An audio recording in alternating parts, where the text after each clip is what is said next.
A morte sempre foi algo cheio de questionamentos para o ser humano.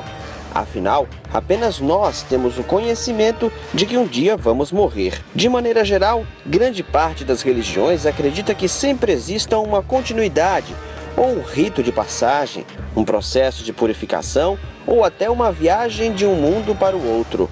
Por isso, as visões das religiões sobre a morte estão em discussão.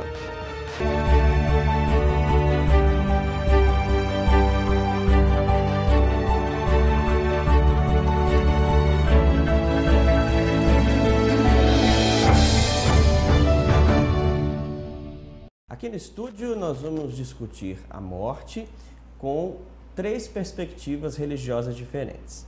A espírita, representada pela Rebeca Arruda, que é vice-presidente da Federação Espírita da Paraíba, o padre Alexandre Magno, que é representando a Igreja Católica, ele é da paróquia de Nossa Senhora da Conceição, e também representando o candomblé, a Eked Gorete, do Ilê Axé Omilodé.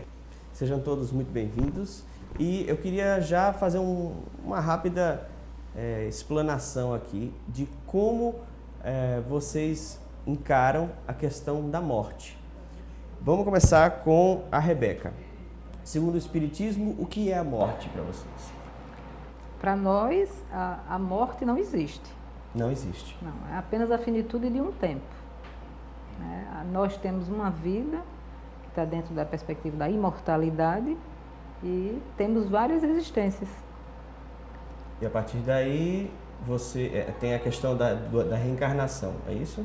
É, a possibilidade da reencarnação ou não, dependendo da situação de cada pessoa, né? O seu histórico espiritual, né, imortal, é quem vai dizer as suas possibilidades ou não, as necessidades para cada um, né, de ter a oportunidade de reencarnar ou não.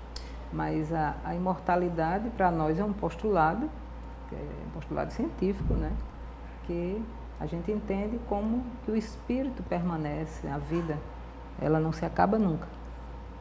E nós somos os mesmos, encarnados ou desencarnados. Ok, a gente vai destrinchar esse assunto um pouco mais. Padre Alexandre, como a Igreja Católica vê a questão da morte? Primeiro, a Igreja Católica ela encara a morte com naturalidade, porque o mais importante do que a morte é a vida, né? Claro que a morte é uma realidade presente, né, também, né? Com certeza que a morte existe, não é? Mas nós acreditamos na ressurreição que é a vida após a morte, né? Então, se morre uma vez, ressuscita-se uma vez apenas, né? Claro que depois, na segunda vinda de Cristo, né, Deus será tudo em todos, né? Mas aí, acho que a morte faz parte da vida. O próprio Jesus declara, né, dizendo assim, que na casa do Pai tem muitas moradas, né? Mas a gente prepara a nossa morada aqui nesse mundo presente, né? Com as nossas atitudes também. Mas a morte, claro que uma morte natural, ou uma morte de uma pessoa com muitos anos, ela é encarada com mais, como é que podemos dizer, com mais tranquilidade, né? Do que uma morte prematura, do que uma morte de acidente, ou então algum assassinato, alguma coisa nesse sentido, né? Mas o mais importante do que a morte é a vida, né? O nosso Deus é o Deus da vida e a gente acredita nisso, né? Mas é preciso trabalhar pela vida eterna nesse mundo presente.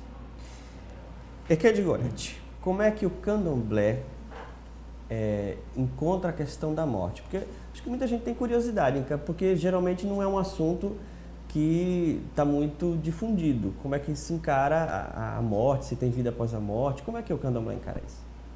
Bom, o candomblé, na verdade, a vida para a gente é apenas a transição. A morte para a gente é uma coisa natural. Nós não sofremos também com ela. É claro que quando, como mesmo o padre falou, quando é uma morte precoce, ninguém está preparado, né? Mas o candomblé a gente vive. Na verdade, nós nascemos após de uma escolha religiosa. E a partir do momento que nós nascemos para a nossa religião, nós entregamos ao nosso irmão de volta à terra. Tanto que nós temos o culto aos ancestrais. Nós não sofremos a morte do nosso irmão. nós cultuamos os nossos ancestrais. Nós devolvemos ele à terra. E aí, dependendo da idade dessa pessoa de santo, nós temos nossas festas, que chama-se Axexê, que é quando a gente comemora o retorno desse filho ao Orum. Orum quer dizer céu, Aie quer dizer terra. Então nós devolvemos o corpo do nosso irmão, entregamos ele a Obaluaie, que o Bar quer dizer rei, né? Luaie quer dizer senhor da terra. Então Nhansan leva, entrega ao Mulu e ele recebe o filho de volta. É como então, se isso acontece uma vez por ano também, com finados, ou isso é cíclico? Nós cultuamos os nossos ancestrais. Temos uma casa não todas as casas, mas algumas casas. Tem uma casa dos Eguns. Geralmente as casas, tem algumas casas que cultuam em suas casas, mas quem não cultua em suas casas tem um local que fica em Salvador. E lá tem um local para a gente cultuar os nossos ancestrais. E algumas casas mais antigas tem um local onde você vai. Por exemplo, nós não vamos no Afocã, dias de finado, cemitério. Afocã quer dizer cemitério. Certo. Nós não vamos lá porque ali é o local onde a gente devolveu a terra. Então a gente não tem muito essa ligação de ir lá. Essa cultura de ir lá no cemitério. Chorar no dia, não. Mas o enterro é feito no cemitério. O enterro é feito porque, na verdade, ou tem que se enterrar. No caso da gente, não precisava o caixão.